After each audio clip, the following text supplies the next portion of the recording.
I shall begin by talking about Block 1, which has three poems from three representative great poets of three different ages, followed by a discussion by Dr. Raghavendra Rao on the next block, that is the romantic poetry, and then we'll have Dr. Sumita Roy talking to us about the Victorian age and the modern age. To begin with, let us see what the first block contains. In the first block, we have the first poem, which is by John Donne, the poem called A Valediction Forbidding Mourning. Before we actually talk about the poem, let me tell you about John Donne. He is one of the major poets of the late 16th century, early 17th century. In fact, he is the leader of the group of poets called the metaphysical poets. You may wonder why they are called metaphysical poets. They were, in a sense, revolutionary poets. They were very different from the poets of their time.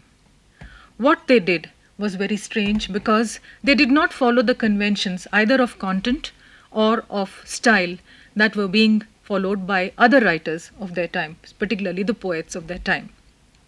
Let's see now what Donne does in his A Valediction Forbidding Mourning.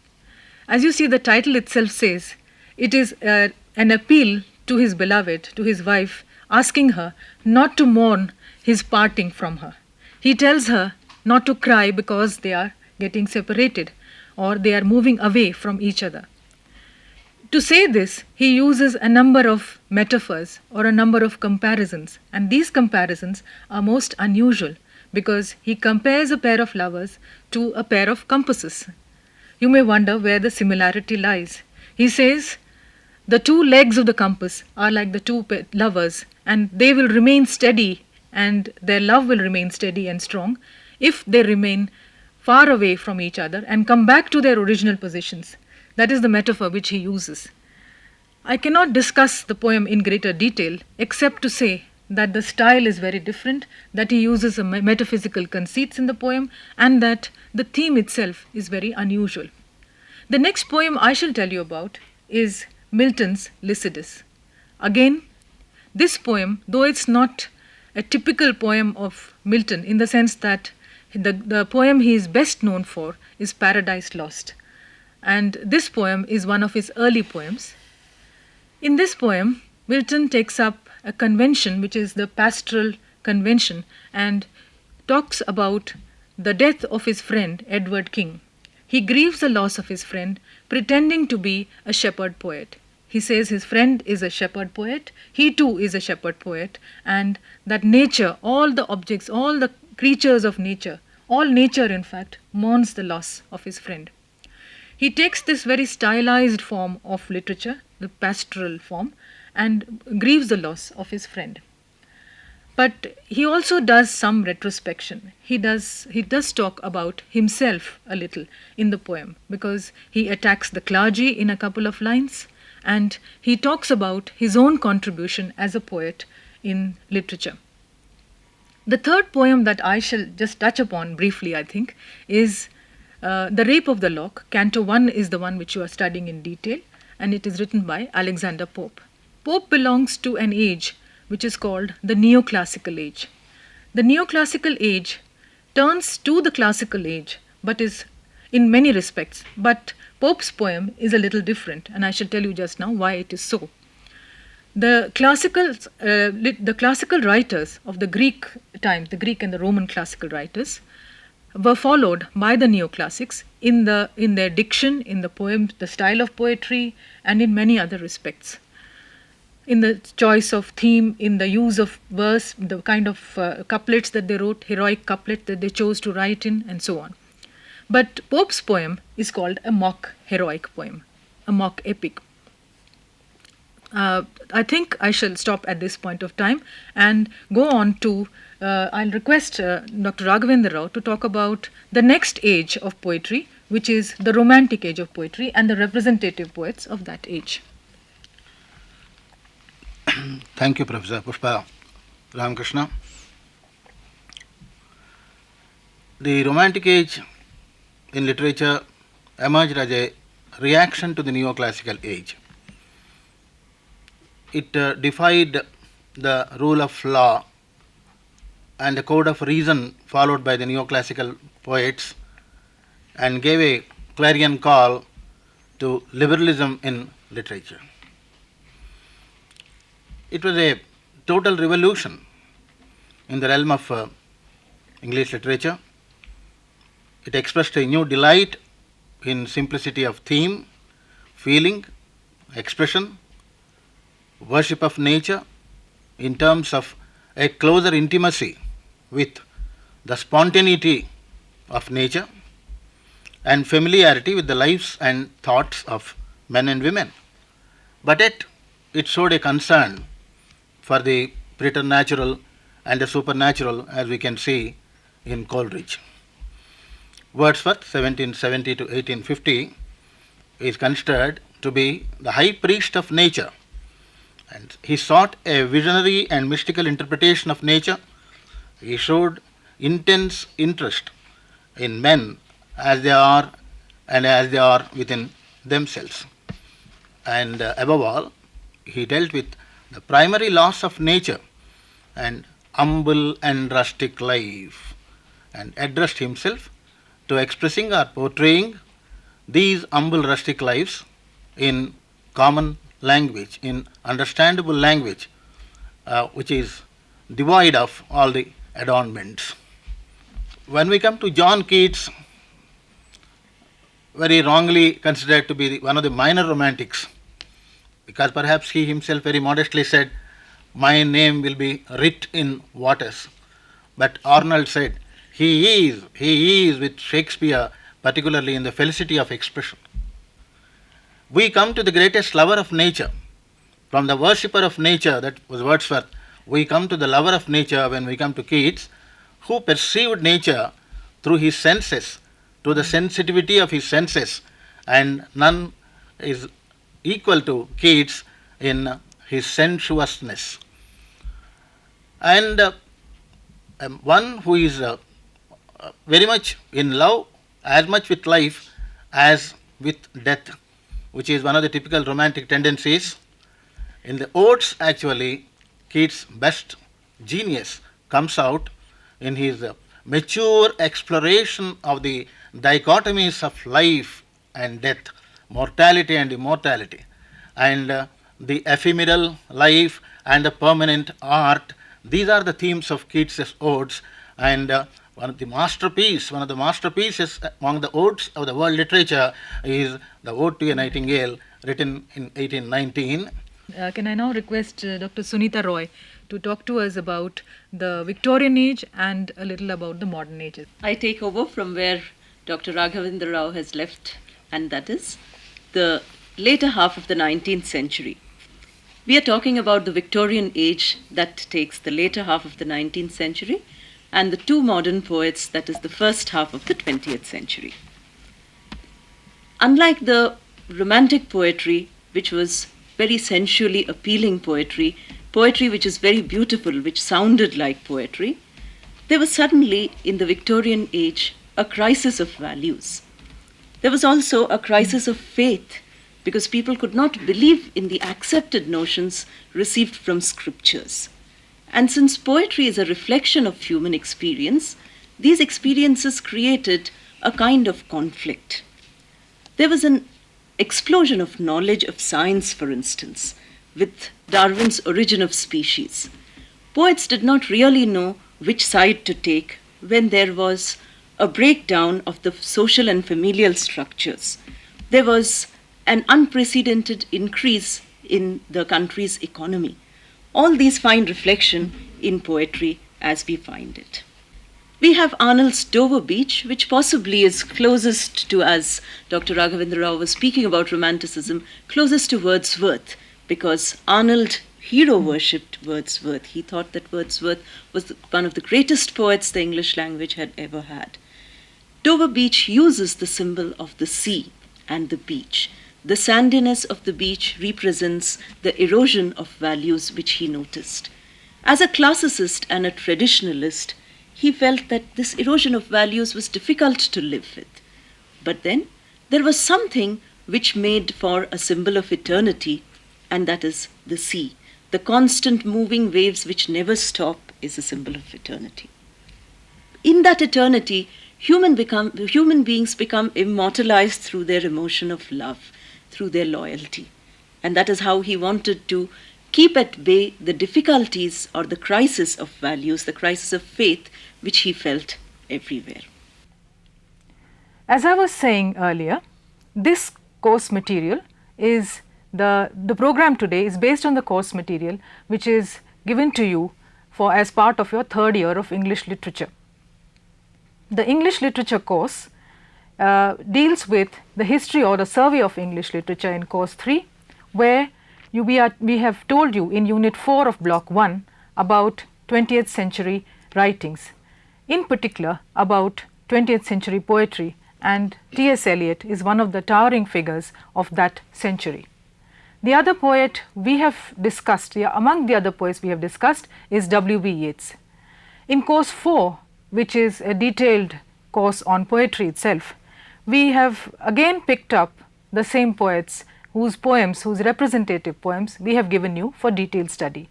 We have taken for particular study T.S. Eliot's To the Indians Who Died in South Africa and W.B. Yeats's The Second Coming. Today we will have Dr. Sriraman speak to us about T.S. Eliot and Dr. Sumita Roy talk to us about W.B. Yeats' The Second Coming. Dr. Sriraman, could you tell us to begin with about T.S. Eliot, his position in modern poetry, modern British poetry, and about his work in general?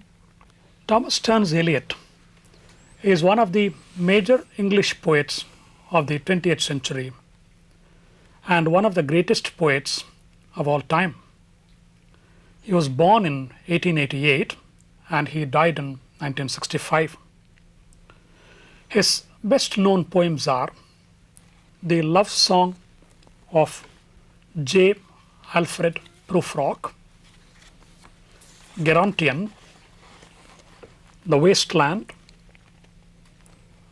The Hollow Men, Ash Wednesday, and 4 quartets. In addition to these, he also wrote 4 plays and a great deal of criticism. T.S. Eliot is a very important poet because he introduced and led the modernist movement in English poetry. He in fact was one of the authors of the Modernist Revolution in English poetry. Now you would have heard the word revolution when you studied subjects like history or science. The word revolution means complete change. For example, when you read about the French Revolution, you would have learnt that as a result of the French Revolution, which took place late in the 18th century, there was a complete change in the political structure of France. Now, as in politics, history, or in science, there can be a complete change in poetry also. This means that at a given time, the poets who write, they start writing not in the way poets earlier had written, but in a completely different way. This kind of revolution took place 2 or 3 times in the history of English literature. During the 17th century, for example, the poet John Dryden introduced an entirely new way of writing poetry. Again, towards the end of the 18th century, there was another revolution in poetry, and this is called the Romantic Revolution in poetry. Now, this was led by people like William Wordsworth, Samuel Taylor Coleridge, and other poets like John Keats, Lord Byron, and Shelley. Then again, in the first quarter of the 20th century, there was yet another revolution, which we call the Modernist Revolution. And the major figures in this revolution were T.S. Eliot, Ezra Pound, and W.B. Yeats. Now, what did the Modernist Revolution do? First of all, it changed the way people thought about the subject matter of poetry. Earlier poets had written about kings and princes or courtiers and the love they had for princesses and ladies. Romantic poetry, the poetry of Wordsworth and others, it talked about the world of nature. It talked about peasants, shepherds, shepherdesses, and how they lived very close to nature. But the point is, in all these poems, in the hands of all these poets, all the people that they presented were romanticized. That is, all the characters were shown to have very intense feelings. Now, look at what modernist poetry did. Look, for example, at the title of T.S. Eliot's first important poem.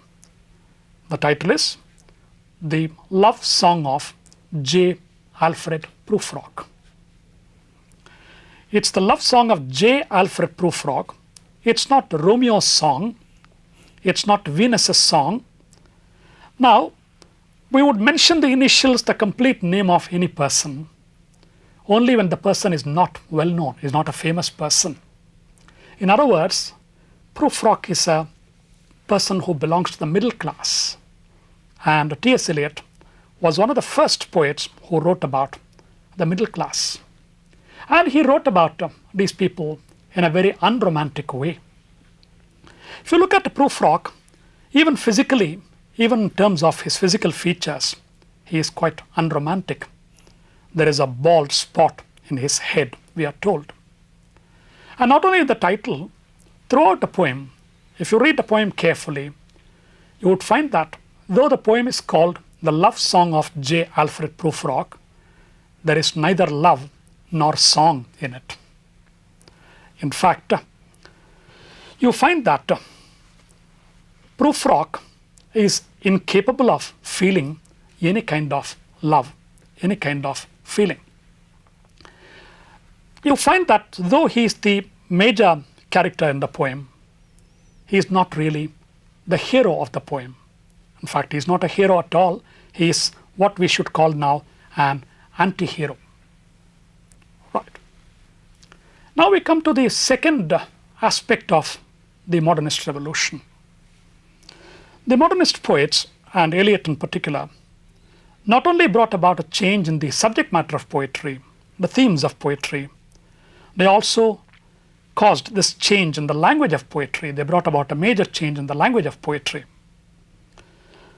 Earlier poets had written exquisitely about beautiful things, about things of objects of nature, about beautiful women, for instance, and they used a refined kind of language to write about these. Look, for example, at the similes that earlier poets had employed. Here is how an 18th century poet, Robert Burns, describes his love. He says, "My love," he uses the Scottish dialect, meaning my love, "my love is a red, red rose that's newly sprung in June." Now contrast this with the first few lines of Prufrock, the love song of J. Alfred Prufrock. Eliot is describing the evening. You can look at the lines there, which are displayed. Eliot is describing the evening, and he says that the evening is spread out against the sky like a patient etherized upon a table. He compares the evening to a patient who has been given anesthesia, a kind of chloroform, before a surgical operation, and it's a very motionless, inactive kind of state that he is in. Now, this simile shocked the readers when the poem first appeared, because it's a very unconventional kind of simile. It's not drawn from the world of nature. It's not drawn from a beautiful world. It's drawn from the world of sickness and hospitals. Thirdly, modern poetry differed from earlier poetry in its complexity of tone. If you look at Romantic poetry or Victorian poetry, that is poetry written in the time of Queen Victoria, the 19th century, all those poems present a single state or mood, a single simple state or mood. If you look, for example, at Robert Browning's poem Fra Lippo Lippi, it presents a priest engaging in unpriestly activities. But a point to note is that there is no kind of struggle in Fra Lippo's mind. On the other hand, what the modernist poets present is always a split personality or a split consciousness. And this results in a kind of irony in tone also. Take the first few lines of The Wasteland, for example. April is the cruelest month. April is the cruelest month. Now, traditionally, April had been a happy month for Englishmen because it signals, it heralds the beginning of spring, which is always welcome to Englishmen after the terrible season of winter. And the poets down the ages have always represented April as a very happy month. Chaucer, for instance, he begins his Canterbury Tales with a celebration of April. But to the educated speaker in The Wasteland, April is a cruel month. It's the cruelest month of the year because it mixes memory with desire, memory and desire. Modern poetry in general and T.S. Eliot in particular employ literary allusions in a strikingly different kind of way. Thus, the comparison turns out to be a contrast, really. Can we now sum up what we have been saying about the Modernist Revolution?